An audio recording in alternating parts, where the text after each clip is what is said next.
یہ مئی 1990 کا واقعہ ہے۔ کراچی کی ایک سڑک پر دونوں طرف سے گولیاں چل رہی ہیں۔ سڑک کے دونوں طرف لوگ زخمی ہو رہے ہیں۔ لاشیں زمین پر پڑی ہوئی نظر آتی ہیں۔ کلاشنکوف کے ذریعے مہاجروں اور سندھیوں میں فائرنگ کے تبادلے ہو رہے ہیں۔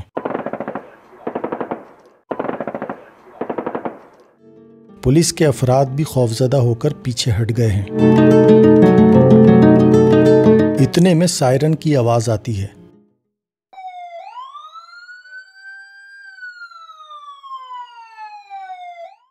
جلدی ایک ایمبولینس گاڑی سڑک پر دوڑتی ہوئی نظر آنے لگتی ہے۔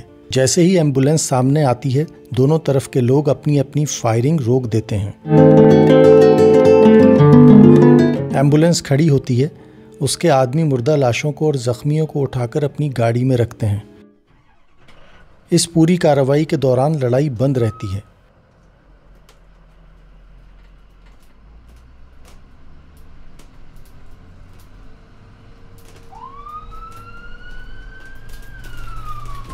جب ایمبولینس چلی جاتی ہے تو دوبارہ وہی لوگ اس طرح لڑنا شروع کر دیتے ہیں جیسے کہ وہ ایک دوسرے کے جانی دشمن ہوں۔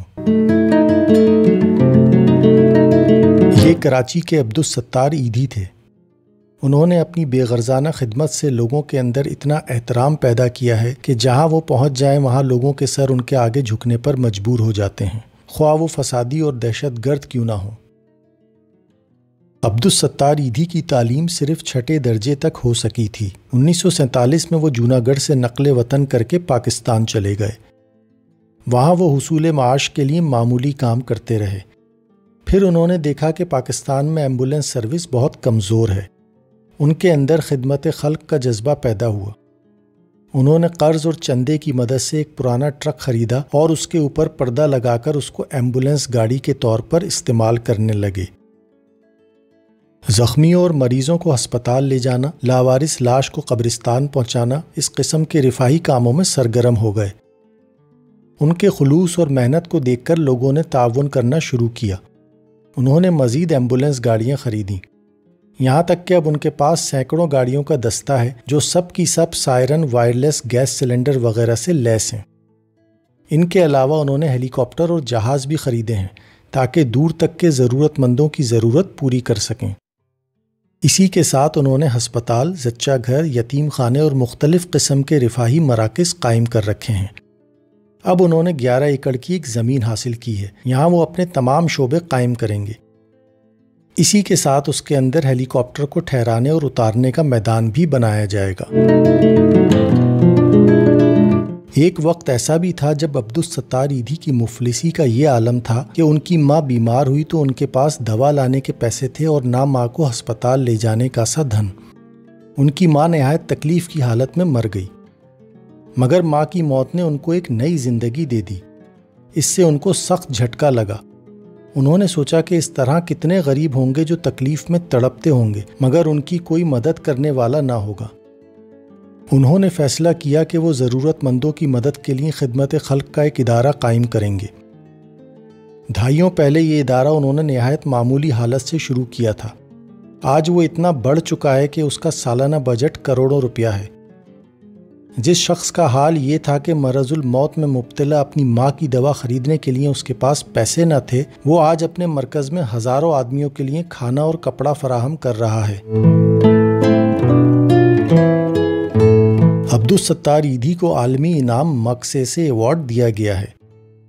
امریکہ کے کثیر الاشاعت ماہنامہ ریڈرز ڈائجسٹ نے ان کے بارے میں ایک تعریفی مضمون شائع کیا۔ نئی دہلی کے انڈیا ٹوڈے نے 7 صفحات کی ایک باتصویر رپورٹ شائع کی ہے۔ اس کا عنوان ہے پاکستان کا فادر ٹریسا۔ تعمیری کام اپنے اندر بے پناہ کشش رکھتا ہے۔ اگر آپ صحیح معنوں میں کسی تعمیری کام کا نمونہ پیش کر دیں تو تمام لوگ آپ کا اعتراف کرنے پر مجبور ہو جائیں گے، حتیٰ کہ آپ کے کٹر مخالفین بھی۔ عبدالستار ایدھی کے لیے ایک نمونہ وہ تھا جو سطحی لیڈروں نے ہندوستان اور پاکستان دونوں جگہ پیش کیا ہے، یعنی نظام کے خلاف نعرہ اور جھنڈے کی سیاست لے کر کھڑا ہو جانا۔ وہ تیسرے درجے کا ایک اخبار نکالتے اور موٹی موٹی سرخیوں کے ساتھ عوام کی مصیبت کی داستانیں چھاپنا شروع کر دیتے۔ وہ حکومتی اداروں سے مطالبات کی مہم چلاتے، وہ غصے میں بھرے ہوئے نوجوانوں کی ایک بھیڑ جمع کرتے جو احتجاج کے نام پر بسیں جلاتا اور ہسپتالوں میں آگ لگاتا۔ اسی طرح عبدالستار ایدھی کے لیے ایک نمونہ وہ تھا جو نام نہاد اسلام پسندوں نے پیش کیا ہے۔ وہ اسلامی نظام قائم کرو کے نعرے کے ساتھ سڑکوں پر نکل پڑتے۔ وہ عوام اور حکومت کے درمیان وہی نفرت اور کشاکش کا ماحول بناتے جو موجودہ اسلام پسندوں نے مجرمانہ طور پر ہر جگہ بنا رکھا ہے۔ عبدالستار ایدھی اگر اس قسم کے طریقے اختیار کرتے تو وہ اپنے ملک کے مسائل کو حل کرنے کے نام پر صرف اس کے مسائل میں اضافہ کرتے۔ اس کے برعکس انہوں نے یہ فیصلہ کیا کہ وہ خود اس مسئلے کو حل کرنے کی ذمہ داری سنبھالیں گے۔ ان کا کام خواہ کتنا ہی چھوٹا ہو مگر وہ خود اپنے آپ سے عمل کا آغاز کریں گے۔ عبدالستار ایدھی کے اس فیصلے کا نتیجہ یہ ہوا کہ آج انہوں نے پاکستان میں ایک ایسی تعمیری تاریخ رقم کی ہے جس کا ہندوستان سے لے کر امریکہ تک اعتراف کیا جا رہا ہے۔